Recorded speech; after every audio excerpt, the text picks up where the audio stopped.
Welcome to the debate. Today, we are examining a profound question raised by one of the most remarkable military narratives of the 20th century. Can personal values and deep moral conviction become a powerful strategic advantage in extreme environments, or do they inevitably undermine the pragmatism required to actually survive and succeed? We are grounding this discussion in the Doctrine, Principles of Non-Combatant Strategy, which analyzes the true story of Desmond Doss, the World War II soldier who famously fought in the brutal Battle of Okinawa without ever carrying a weapon. I will argue that rigid adherence to personal values creates unparalleled strategic differentiation, clarity of purpose, and resilience. And I will argue that true strategy requires pragmatic flexibility. Treating a highly specialized edge case as a scalable model ignores the vital need for conventional effectiveness in high-risk environments. To dive right into the core of the dilemma, we really have to look at the environment Doss was entering. When you look at standard military doctrine, or frankly any highly competitive, high-stakes environment, success is built on a very specific, predictable model. Right. In the Army, that model is strength, discipline, and the application of lethal force. You survive by projecting power. And then you have Desmond Doss, who enters this rigidly defined system with a single, unyielding condition driven by his personal beliefs. He absolutely refuses to carry a firearm. Yeah. And the traditional viewpoint immediately flags that as a catastrophic liability. I mean, how are you supposed to contribute to a combat unit when you refuse to touch the primary tool of your profession? Exactly. But the source material makes a fascinating case that this wasn't a liability at all. It was actually a masterclass in strategic differentiation. By refusing to engage in the standard model of a soldier, he created an entirely unique value. He shifted his focus to a completely different mission, which was saving lives. What initially made him an outsider, the very thing that made him a target for ridicule, ultimately transformed into this incredibly powerful strategic asset. It allowed him to operate with a singular, undistracted focus that armed soldiers just didn't have. Well, I come at it from a different way. I absolutely acknowledge the unique role he played, but we have to rigorously question the definition of strategy here. Is this a scalable differentiation, or is it simply deep, highly individualized personal conviction? A strategy, by definition, has to be something an organization can operationalize. Let's run a quick thought experiment based on this premise of differentiation. What if every soldier adopted this specific approach? What if an entire battalion decided their sole mission was rescuing the wounded and nobody carried a weapon? The unit would be unable to advance. They would be immediately destroyed, and that is the core edge case limitation here. Specialization of this extreme nature only creates value when the wider ecosystem is performing the traditional pragmatic work. His non-combatant approach is entirely subsidized by the combatant strategy of everyone else around him. Right. They are laying down the covering fire, they are securing the perimeter. Therefore, you cannot extract his behavior and call it a foundational strategic principle. It is a niche tactic dependent on a massive conventional apparatus doing the heavy lifting. I see why you think that, but let me give you a different perspective on the nature of strategic differentiation. Organizations and individuals usually compete symmetrically. They use the exact same methods as their rivals. It becomes a war of attrition. You bring a gun, I bring a bigger gun. You drop your prices by 10%, I drop mine by 15%. Doss refused to participate in that symmetrical competition. He stepped entirely outside the traditional competitive framework. He essentially found a space where he possessed a total monopoly on a specific type of critical value. But a monopoly only matters if there's a market for it that doesn't collapse the whole enterprise. The text explicitly points out that Doss was mocked, punished, and nearly expelled from the Army during training. Why? Because an army is a system that relies on predictable, interdependent parts. When one part refuses to function as designed, it introduces massive systemic vulnerability. You're celebrating his differentiation, but you're ignoring the friction it caused. I'm not ignoring the friction, but I think interpreting that friction as a failure of his strategy is a mistake. The fact that the military bureaucracy nearly expelled him isn't proof that his strategy was flawed. It's proof that traditional systems are deeply hostile to disruptive innovation. The Army almost threw away its greatest life-saving asset simply because his value proposition didn't perfectly match the training manual. Calling it disruptive innovation feels like a stretch when we're talking about a combat zone. In a crisis, an organization desperately needs members who can adapt, who can pivot, and who can use the primary tools of their environment to neutralize a threat. If a hostile force is advancing on your position, your unit needs you to lay down suppressive fire, not stand by your personal purity. Rigid values can severely limit a practitioner's options under pressure. That's an interesting point, though. I would frame it differently. Scalability and tactical flexibility aren't the only metrics of a successful strategy. Let's talk about what happens when the fog of war descends.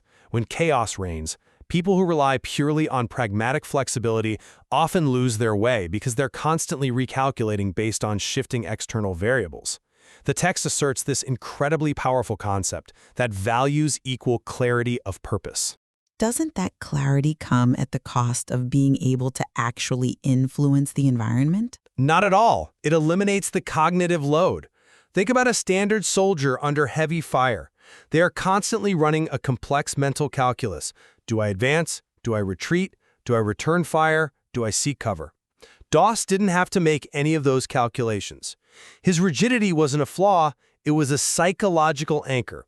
Because he had an absolute non-negotiable value system, it stripped away the decision fatigue. He only had one variable to solve for, which was how to save the next life. That kind of clarity in an extreme environment is the ultimate strategic hack. I'm sorry, but I just don't buy that. Let me tell you why. Rigid values usually shatter under extreme pressure precisely because they artificially limit your toolkit.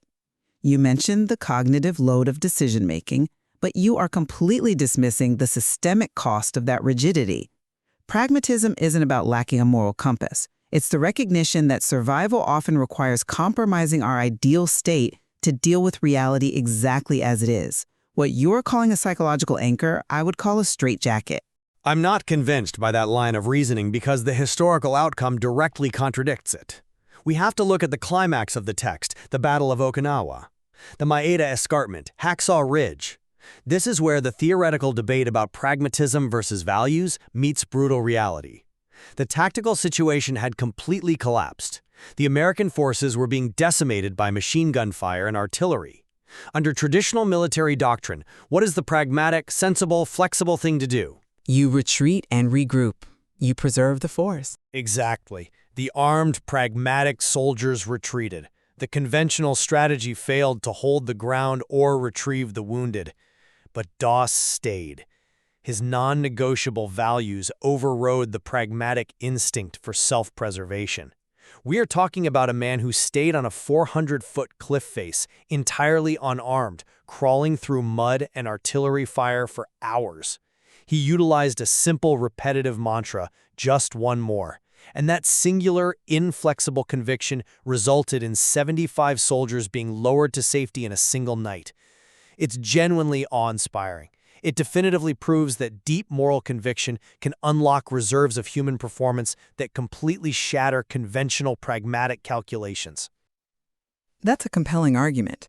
But have you considered the profound survivability bias embedded in this narrative? Survivability bias? Yes. We are analyzing this material, and we are in awe of this story, specifically because Doss survived to save those 75 men. History doesn't write strategic doctrines about the thousands of individuals whose rigid refusal to adapt simply resulted in their immediate demise. We don't hear about the soldier who refused to carry a weapon and was shot in the first 5 minutes on the beach. I absolutely acknowledge the staggering, heroic achievement of Okinawa. It is incredible. But we must analytically separate an inspiring historical miracle from sound strategic doctrine. But is it a miracle? Or is it the natural output of what happens when someone fully commits to an asymmetric advantage? The enemy expects a pragmatic response. They expect troops to retreat when overwhelmed. They expect soldiers to prioritize killing over saving. Because Doss operated from a paradigm of conviction rather than conventional tactics, his actions were entirely unpredictable. Unpredictable, sure, but strategy must prioritize survival and effectiveness through calculated risk. Relying on sheer willpower, a personal mantra of just one more, and a steadfast refusal to arm oneself in a literal war zone is an enormous, incalculable gamble. It's a roll of the dice.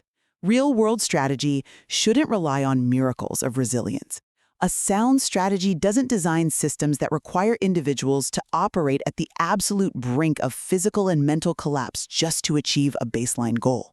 Pragmatism says, let's figure out how to evacuate wounded soldiers using armored support and suppressive fire, rather than let's hope we have a singular individual with unbreakable moral conviction willing to walk into crossfire alone. But again, the armored support wasn't there. The suppressive fire had failed. The margins of safety that pragmatism builds vanished the second the battle escalated. Sometimes the pursuit of standard operating procedures is precisely what causes organizations to fail in unprecedented situations. You said earlier that his non-combatant approach was subsidized by the combatants around him, but on that ridge, when everyone else retreated, the subsidy was gone. He was completely alone, and yet his strategy was the only one that yielded results that night. It yielded results for the extraction of the wounded, yes, but it didn't win the engagement on its own. And I want to pivot here because the source material isn't just a military history book. It applies these lessons to broader organizational strategy. Let's look at this outside the context of a literal battlefield. You are essentially advocating for organizational leaders to prioritize ideological purity over pragmatic effectiveness. I am advocating for purpose-driven clarity. Think about a modern organization navigating a massive market crisis. Let's say you have a tech startup. The standard weapon of their industry right now is aggressive data mining and selling user privacy to the highest bidder to generate revenue. Everyone does it. It's the pragmatic, flexible way to survive and satisfy investors. Now imagine a company that stubbornly sticks to a core ethical commitment. They absolutely refuse to monetize user data even when they are running out of capital. Right. They refuse to pick up the weapon. Exactly. They are entering a bloodbath of a market without the primary tool everyone else is using. In the short term, the market, just like the military bureaucracy, will mock them, punish them, and threaten to expel them. But by maintaining that rigidity, they aren't just being stubborn. They are building a level of long-term trust and internal resilience that flexible, pragmatic competitors cannot match. The rigidity of the value is what guarantees its authenticity to the consumer. That is an asymmetric advantage. And my response to that is simple. Long-term trust is only valuable if the organization survives the short-term crisis. Survival is the absolute prerequisite for all subsequent strategy. I've seen plenty of startups with beautiful, rigid ethical stances run completely out of runway because they refuse to adapt to the reality of the market. They die with their purity intact. If an organization decides to prioritize moral conviction over practical capability, it will almost inevitably be outmaneuvered by an organization that values ruthless, pragmatic effectiveness. But you're equating pragmatic flexibility with strength and rigid values with a lack of capability. I think the DOS doctrine proves that refusing to compromise your core identity actually generates a different kind of capability. It shielded DOS from the psychological degradation that affected the soldiers around him. When you know exactly why you are there, you can endure hardships that would break someone who is just trying to optimize for immediate survival. In our startup analogy, the company that refuses to sell data might struggle, but the employees working there have a profound clarity of purpose. They will work harder, innovate faster, and weather the storm better than mercenaries working for a pragmatic competitor. I agree that clarity of purpose is incredibly important. I am not dismissing the psychological benefit of knowing what you stand for, but when that clarity prevents you from utilizing the very tools necessary to keep the lights on, or in DOS's case, to defend yourself, it ceases to be a strategic strength and becomes an existential vulnerability. The primary purpose of a military force remains the same. The primary purpose of a business is to remain viable. DOS carved out a highly specialized auxiliary role that the military eventually found a way to utilize, but we cannot pretend he redefined the fundamental nature of warfare. I actually think he did redefine what it meant to be a soldier, at least for the men in his unit who owed him their lives. He proved that you don't have to take life to be the most valuable person on a battlefield. That is undeniably true on a human level. The tension here, the real friction in our debate, is whether we can map that human triumph onto a systemic blueprint. I readily agree that extreme environments, whether a literal war zone or a collapsing market, profoundly test the limits of traditional competitive methods. But throwing out the traditional methods in favor of sheer ideological conviction is an overcorrection. It is a luxury that only the incredibly lucky survive. Well, as we look to wrap up, my position remains firmly rooted in the outcomes detailed in the text. The DOS doctrine demonstrates that doing something fundamentally different, fueled by an unwavering clarity of purpose, can redefine an entire operational model. Desmond Doss showed us that rigid adherence to personal values is not a strategic handicap, but rather a source of unparalleled resilience. By refusing to compromise, he unlocked a level of performance that conventional strategy simply could not achieve, turning what seemed like an impossible disadvantage into a historically unmatched strategic asset. And while I can see that moral conviction is an undeniably powerful psychological force, my stance is that a robust, effective strategy must remain fundamentally pragmatic. Strategy requires systemic thinking. It demands broad effectiveness, adaptability, and survivability, not a reliance on extreme exceptions to standard rules. Doss's localized success underscores the danger of treating an unscalable, highly specialized edge case as a generalized template for navigating high-risk environments. Despite our strong disagreements on how scalable this doctrine really is, I think there are very clear areas of convergence in our analysis today. We both agree that Doss's story is an astonishing, undeniable example of execution under the most severe pressure imaginable. The sheer human endurance required on that ridge is staggering. Or baseline assumptions about capability and success. The tension between adhering strictly to one's principles and making the necessary pragmatic choices to survive is a persistent, universal challenge.